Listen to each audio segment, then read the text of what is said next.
humilhação pública. Eu falei do julgamento de combate que eu trouxe a imagem de Game of Thrones, e a outra imagem que eu traria aqui seria a Caminhada da Vergonha, da Cersei, que é um exemplo de humilhação pública. Ela tem que andar nua por toda a capital do reino, com a freira atrás dela balançando o sino e falando vergonha.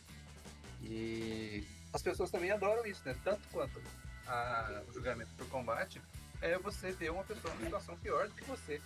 Então, na Idade Média também, isso era aí um dos grandes eventos na cidade, era quando alguém era ou sacrificado, mas condenado publicamente, ou humilhado publicamente. Né?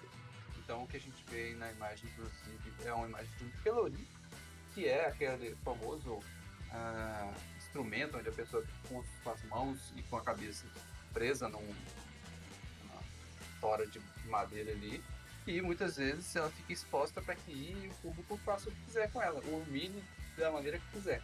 E o mais comum que a gente vê nas histórias é jogando frutas podres ou legumes podres na pessoa, é só para humilhá-la mesmo, de maneira a deixá-la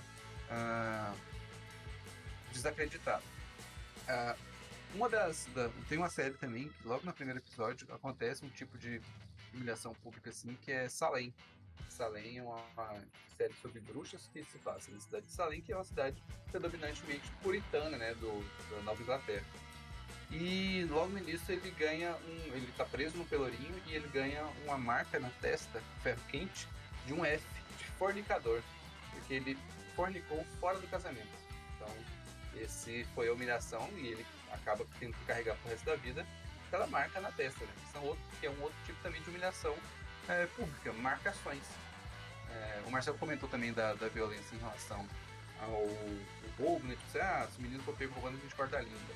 Corta a língua, corta dedo, corta a mão, por conta de punições, também acaba sendo um tipo de humilhação pública. Claro, tem uma punição maior, isso diz que é uma punição de mutilação, mas a pessoa já fica marcada pro resto da vida. Por exemplo, se ela foi lá, cortou a mão dela, todo mundo que encontrar com ela, e aí, pior ainda, se a pessoa às vezes perdeu a mão, nem foi por conta de crime, foi, sei lá, perdeu na serralheria.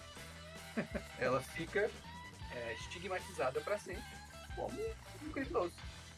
Ela fica sendo reconhecida como criminoso, então essa pessoa muitas vezes ela pode ser que não consiga emprego, ela não consiga, se ela está andando na feira ali, o pessoal da feira ali não vai falar com ela, nem vai querer lidar com ela, porque sabe que tem um passado criminoso. Então, existem vários tipos. A gente vê também muito no Piratas do Caribe, tem pessoal preso nas gaiolas, e aí tá passando por um monte de gente presa na gaiolinha assim, em exposição. Alguns, normalmente, naquele tipo de punição, não é só uma punição de humilhação pública, mas a pessoa fica lá até morrer. E depois os ossos dela continuam lá. É uma punição de exemplo pelo medo, né? Tipo assim, se você fizer isso, algo te espera aqui também.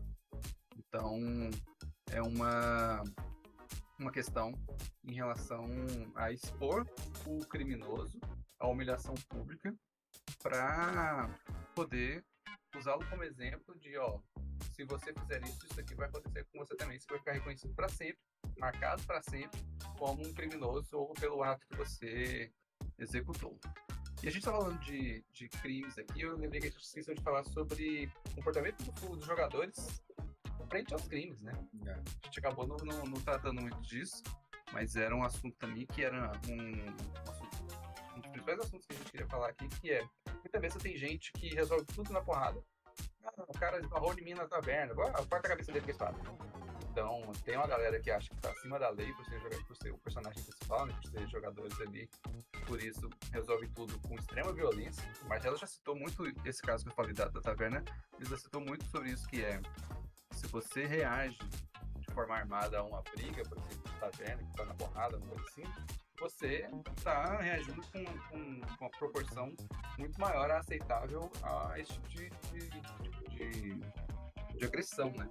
Você cortar a cabeça do cara porque eles batam em você, ou porque te dão um soco, que seja, é passível de você ser punido.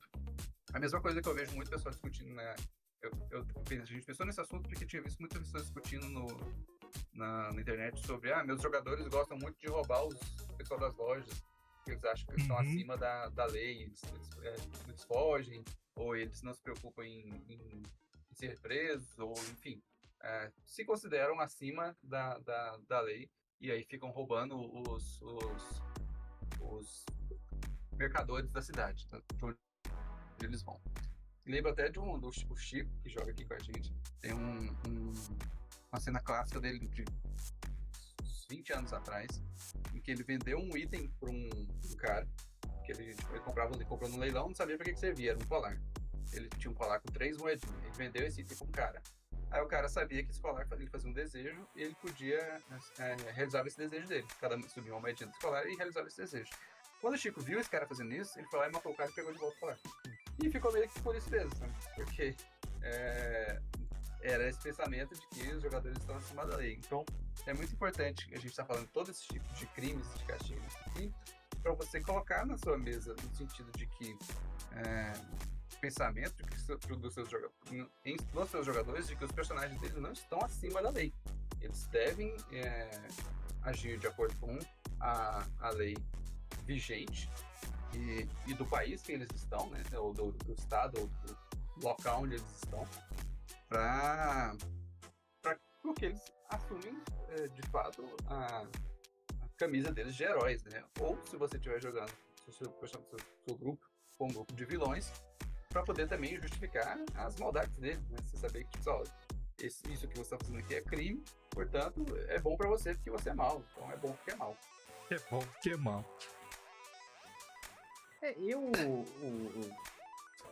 Antes de falar da humilhação pública, esse aspecto de você lembrar as pessoas de que o crime não é uma coisa boa, às vezes é importante, né? Às vezes você tem que dar um choque de gestão na galera da mesa, assim.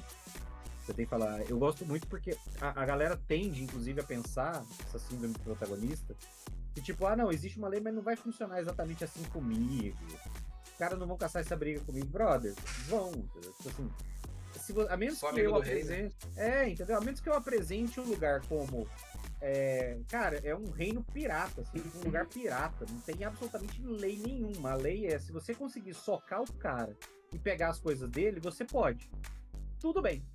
Ciente de que se ele não morrer, ele pode voltar com 10 amigos, matar você e pegar as coisas de volta. Você tá de acordo com esses termos? Então tá bom, segue a vida. Se não, eu gosto muito de aplicar a lógica de, não, cara, o sistema funciona aqui um pouquinho. Se alguém te ver roubando, você for denunciado e você for preso, você vai ser julgado e você pode puxar uma cana.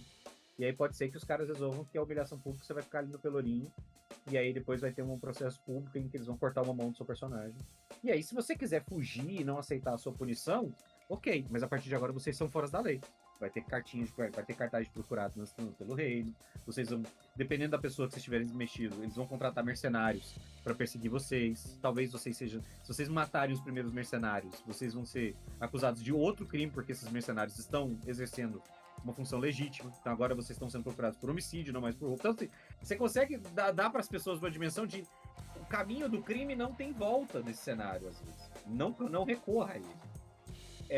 E essa questão de humilhação pública ou de símbolos públicos de punição é muito recorrente em cenário de fantasia. Tem a vilã, entre aspas, uma das vilãs, um dos personagens antagonistas de Os Três Mosqueteiros é uma mulher que tem a marca da traição ao reino, que é a Flor de Lis.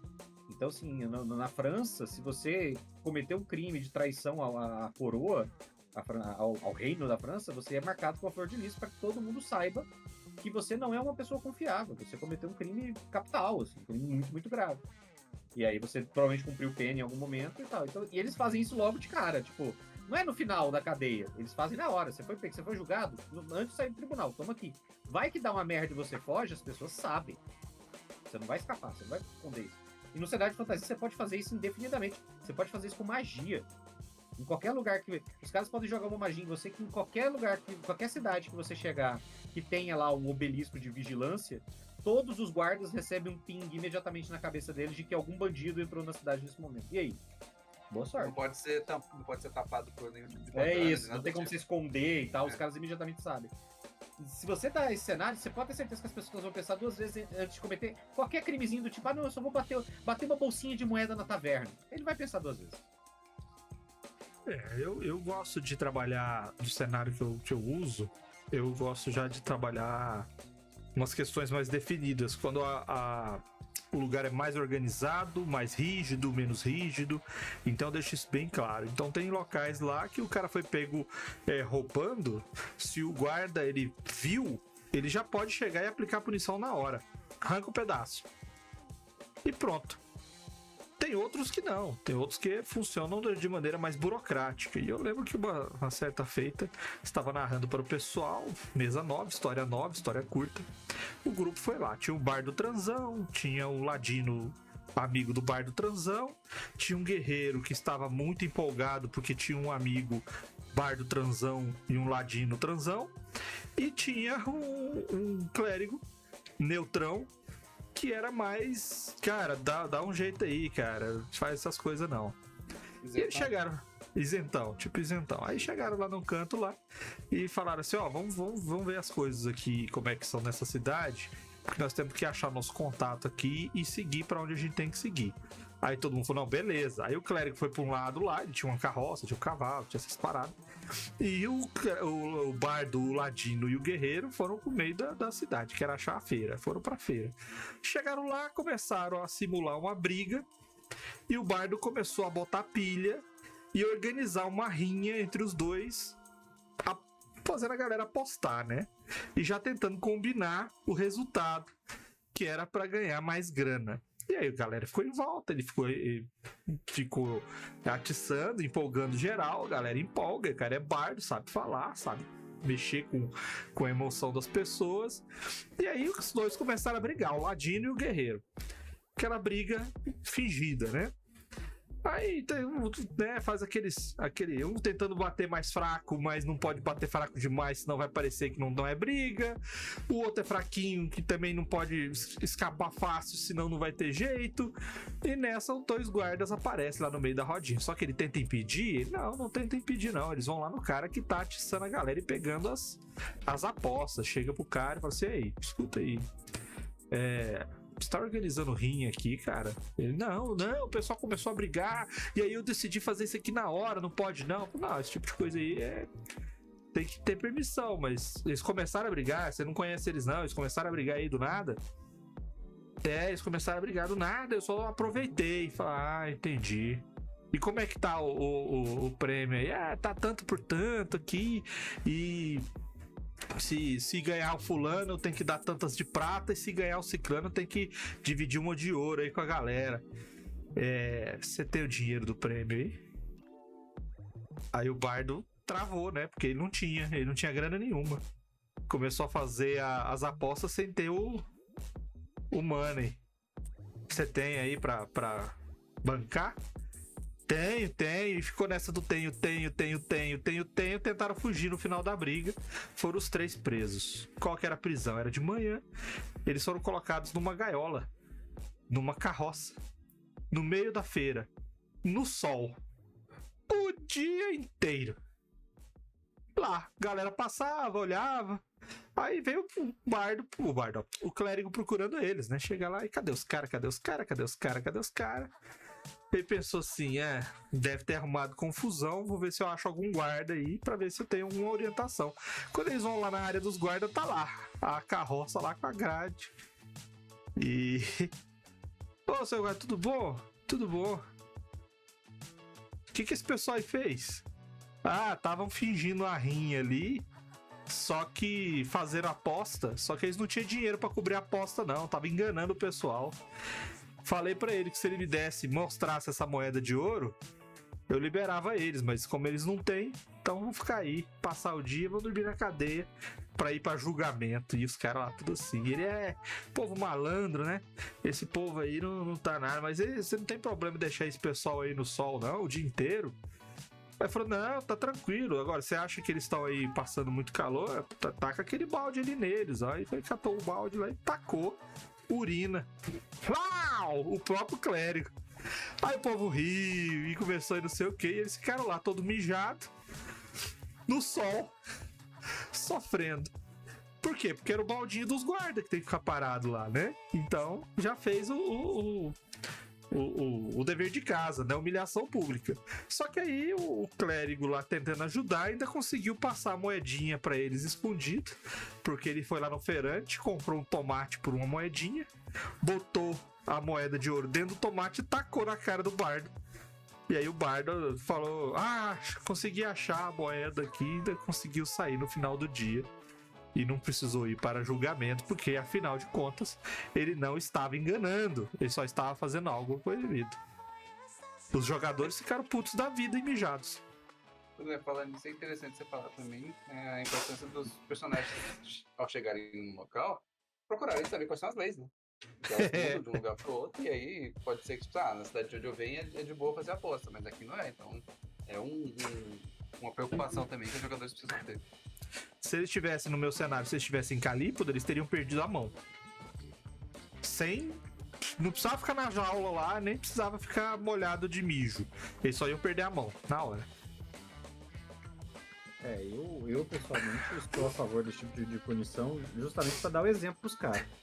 Eu nunca cheguei a aplicar nada nesse nível, assim, tipo, vou punir o cara, porque o cara, a cidade tem uma lei que é, tipo, preocupação com o grau de alavancagem financeira do organizador de aposta. Tipo, caralho, você foi preso não é porque você tá organizando a rinha, você foi preso porque você não tinha o dinheiro pra pagar caso não desse. Tipo, caralho, é muito organizado. É muito organizado. Mas dizem que onde tem placa tem história, né? Pode ser. Mas esse é bom, eu gosto. Eu gosto porque tem jogador que não aceita, né? O jogador não lida bem com a ideia do personagem dele ter que se submeter a algum tipo de lei. E aí você vai escalando até falar, cara, eu acho que você não vai ganhar essa escalada. Porque você tá indo contra o mestre. Então, assim, você tá indo você não contra... vai ganhar. Você não vai ganhar. Você tá indo contra a unanimidade popular, entendeu? Você tá indo contra a sociedade. Tipo, eu vou bater nesse guarda. Tá, vai chegar. Não, mas eu quero que a minha empresa funcione aqui sem representante legal. Pode ir.